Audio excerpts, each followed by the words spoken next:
There's something to be said about wanting console-quality gaming, but handheld. Spec-wise, we're getting closer than ever with handheld gaming PCs, but those have pretty steep barriers to entry. If you're mostly a console gamer, you probably already have a massive game library that you prefer to not rebuy on a PC. You also probably still want AAA gaming at AAA settings, not downscaled or locked to lower frame rates. Even as a PC gamer, there's something to be said about having the power of your gaming PC in your hands. But then there's also the cost. Other than a Steam Deck, you're looking at a minimum of $500 for about 45 minutes of AAA gaming on the go. I didn't know where I'd stand with game streaming. I had a pretty terrible experience with the PlayStation Portal. Connectivity issues, input lag, and just a sheer lack of functionality, and it just totally turned me off. When abxylute reached out to me about sending me their handheld device focused on game streaming, I wanted to revisit this category of devices in general. Have they gotten any better? Have I been trying the wrong ones? Maybe abxylute found the secret recipe, but also, maybe not. Even though abxylute did send this device over to me for this video, they have not seen the video ahead of time and all opinions are my own. Unboxing the handheld is pretty straightforward, but one massive thing that I love to see, an included carrying case. You really get everything you need: the device, USB-C charging cable, and the carrying case. First impressions out of the box are actually pretty great. The abxylute handheld is incredibly thin and feels pretty well balanced with its weight. Sometimes when a company focuses on making a super thin device, they forget that you have to also make it comfortable to hold. For the abxylute handheld, you can tell that the company focused on finding a good balance between a thin device with comfortable ergonomics. The handles of the device are not massive, but they jut out just enough that it fits into your palms pretty nicely. The abxylute handheld has some key specs that are definitely worth calling out. We have a 7-inch 1080p 16:9 touchscreen, a 5200 mAh battery, 4GB of RAM, 64GB of internal storage, and a MediaTek MT8365 processor. You might be thinking that this sounds like a pretty low-spec device, and you're right, it is, but that's because abxylute spent the time focusing on making the hardware better in the places that matter the most. Something that makes this device stand out is its Wi-Fi connectivity. There's a lot of technical jargon around it, but what it really comes down to is that the abxylute features 2 transmit antennas and 2 receive antennas. This will give you a wider signal when it comes to strength and throughput, and should result in a more stable connection to your Wi-Fi. This feature is not found in many devices, so it's really cool to see that abxylute focused on adding in hardware to make their device stand out from others. The abxylute handheld is $250 US, but it's on sale through abxylute's website now for $209. As far as the controller and buttons, the ABXY buttons feel console quality. They are a little bit smaller than an Xbox controller's buttons, but they feel really good. The buttons also have RGB underneath them, which adds a nice touch to the look and feel of the device. The analog sticks are Switch style, so while overall they do feel good, I wouldn't say they have an incredible range of motion like I'd hope to see. But in a gamepad tester, we can see that the analog sticks are really well calibrated, and that nuanced control can exist even if it means you have to be a little bit more precise with your movements. The D-pad feels really good and precise. Pivoting around the D-pad also feels great. The R2 and L2 triggers are analog, so they'll fit perfectly to any of your console games that you want to stream. The L1 and R1 buttons are easy to press from any angle you might be holding the device. The start and select buttons are aligned to the top of the screen and easy to reach for. And then on the bottom of the screen on either side is a back button and a home button. The top of the device is where we'll find a volume rocker and a power button. At the bottom of the device is our USB-C port, 3.5mm headphone jack, and a slot for storage expansion through a microSD card. If you're familiar with the Logitech G Cloud handheld, then you may actually find abxylute's OS looking nearly identical. I think this is actually a great thing. We're not just getting some stock Android experience, but something built with controllers and gaming in mind.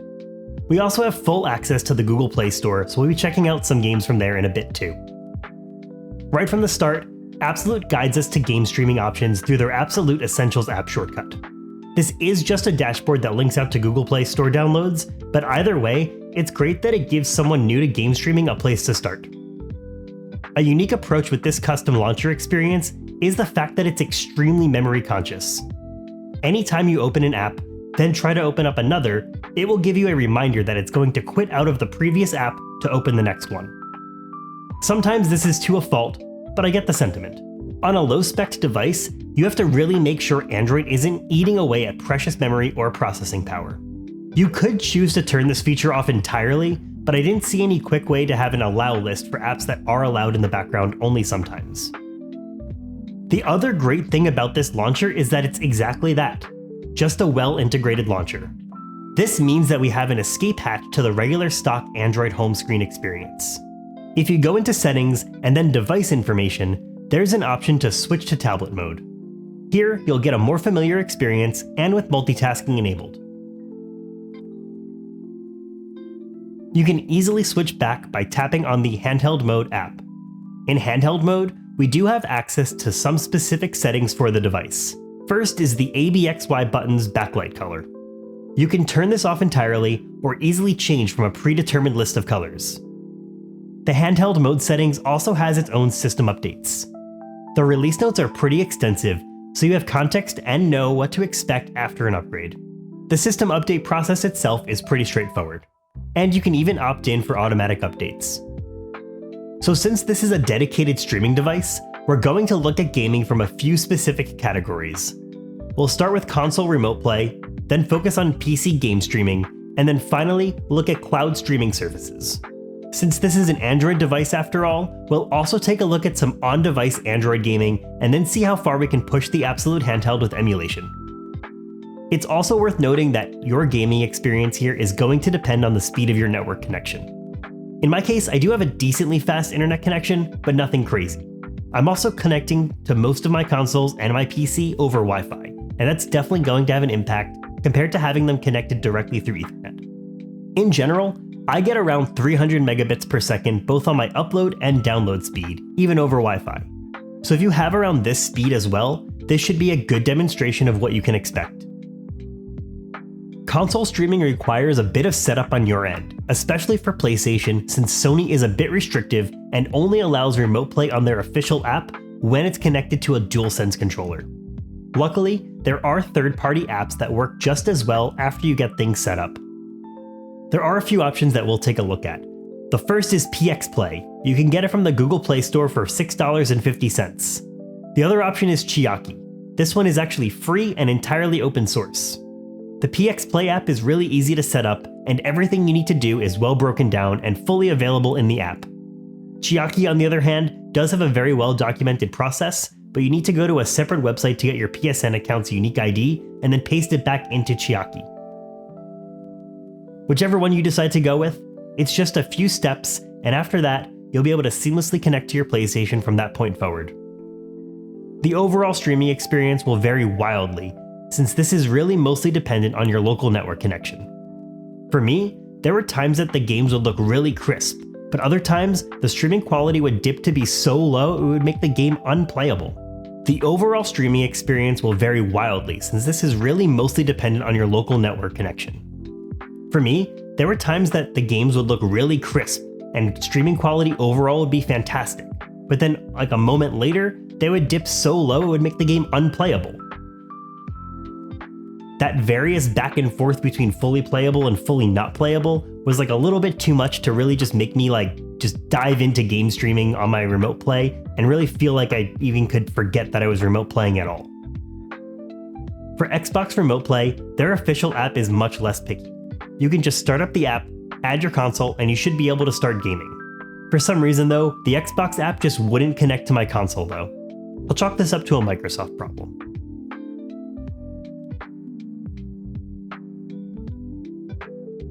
The same developer that makes the PX Play app has the same app but for Xbox.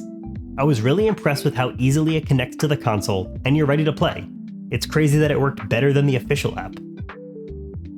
Compared to PlayStation 5 Remote Play, the quality of the game is consistently really sharp and high quality. But unfortunately, my overall streaming experience from the console was kind of bad. It was laggy, it was stuttery, and pretty much not playable. Lastly, we'll take a look at PC Remote Play. You can use Moonlight or a bunch of other similar apps, but I like to stick with Steam Link. It's insanely easy to set up, and I like that Steam's big picture mode automatically starts when you boot up a remote session.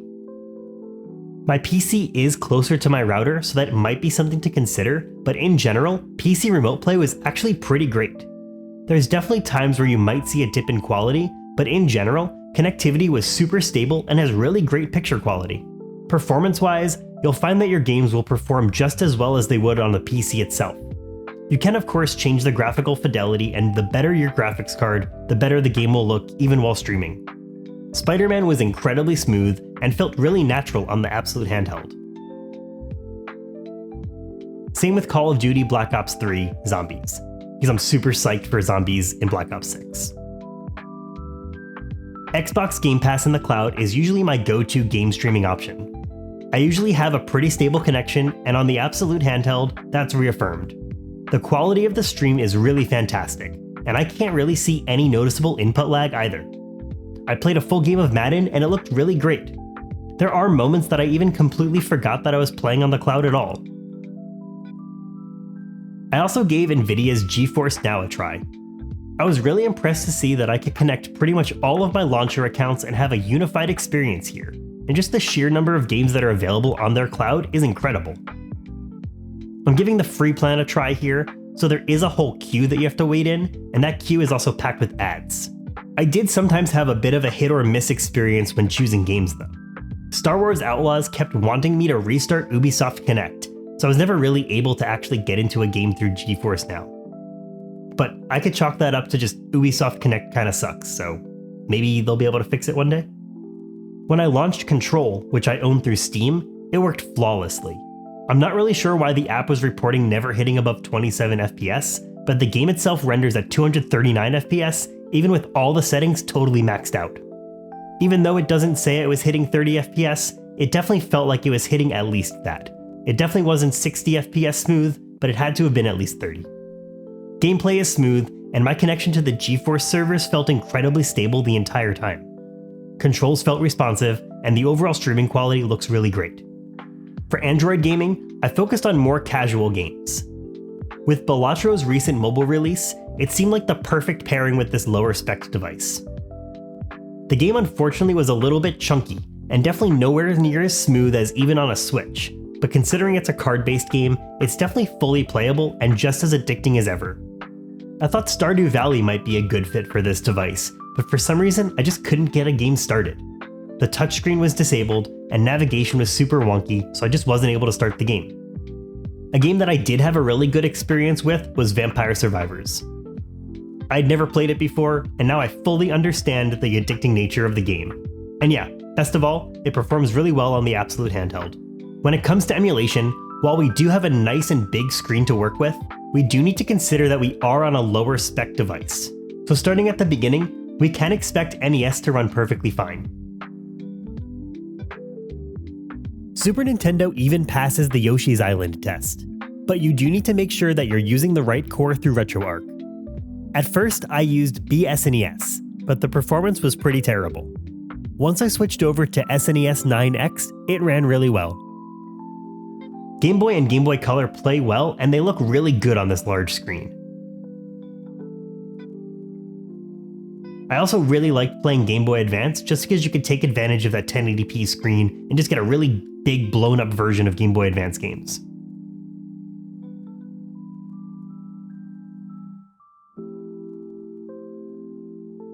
PlayStation performance is good, but with a pretty big asterisk. You won't be able to upscale to 1080p to take advantage of the full display, but 720p is mostly decent. I do see some slowdown in Tony Hawk from time to time, but I didn't find it game-breaking enough to make me want to downscale even more. I also have widescreen patches enabled, because I just can't help it. I love having PS1 games on a 16:9 screen. N64 can play most games that I tried out, but you will find some exceptions. GoldenEye is pretty close to feeling fluid, but it's just choppy enough that I wouldn't quite consider it fully playable. Nintendo DS was actually a system that I found to run really well, and because of the big screen, we're able to fit both the top and bottom screens really well and just blow up the top screen and just have a really great DS experience overall. Performance for DS is great, and it's actually the emulator that I spent the most time with, just because of how massive the screen is on the Absolute handheld. Just for completeness, you're not going to find much in the way of GameCube emulation. Even resorting to PAL versions of games didn't really help get things closer to full speed. Wind Waker is usually an easier to emulate game for lower end hardware, but even when I was using different versions of Dolphin, it just didn't make the game anywhere close to full speed. You also definitely should not buy the Absolute handheld expecting to play PlayStation 2 games, because they're also not very playable here. Kingdom Hearts is a game that I find that can usually play the intro pretty well, but the Absolute handheld unfortunately just couldn't quite get it to full speed. PSP is a little bit conflicting because it's a little bit hit or miss. We can't get God of War running at full speed even when it's at 1x resolution. But Grand Theft Auto Liberty City Stories does run pretty well. I wish we could get a full 1080p upscale because PSP looks so great on the Absolute handheld, but 720 is what we'll max out at, and that's only for some games. Overall though, I'll say that the Absolute handheld was a pleasant surprise for me. At just around $200, its price is competitive with the PlayStation Portal, and it could do way more. The Logitech G Cloud handheld and the Absolute handheld are essentially the same thing, and this is way less expensive, yet you end up with a very comparable experience. Streaming games is getting better and better, and Absolute is starting to prove that with this device. While you can do things like play some light Android games or even some light emulation, it's clear that this device is focused on game streaming. It's an easy device to recommend if you want to accompany some TV watching and gaming at the same time, but don't want to shell out $500 for a standalone handheld. I will say that at the end of the day, I don't think this is going to turn me into doing a ton of game streaming on my own though. I think it's a really great experience to keep up to date with, and I'm really glad to see that game streaming is getting better and better, but playing on an actual handheld like a Steam Deck or an Ally X, or even just on my PC, is probably the way I'm going to keep going. There are some really great things about this device though. I really like the big and bright screen, and I appreciate just how incredibly thin the device is. I do wish the analog sticks had a bit more range of motion, and I guess I do wish the device was just a little bit more powerful so we can just get up to that PSP emulation. But those are just my thoughts. What do you think of gaming handhelds for streaming games? Do you think game streaming is the future of gaming? Would you consider picking this up over any of those other devices that are out there? Let me know what you think down in the comments. If you're interested in the Absolute handheld, I've got links in the description for you to check out. Make sure you're subscribed so you don't miss future videos, and also give me a follow on Twitch. Streams are happening again soon. I'm working on it. And thanks for watching. Back to game streaming for me, at least for like a little bit. But after this video, it's probably back to just the Steam Deck and Ally X.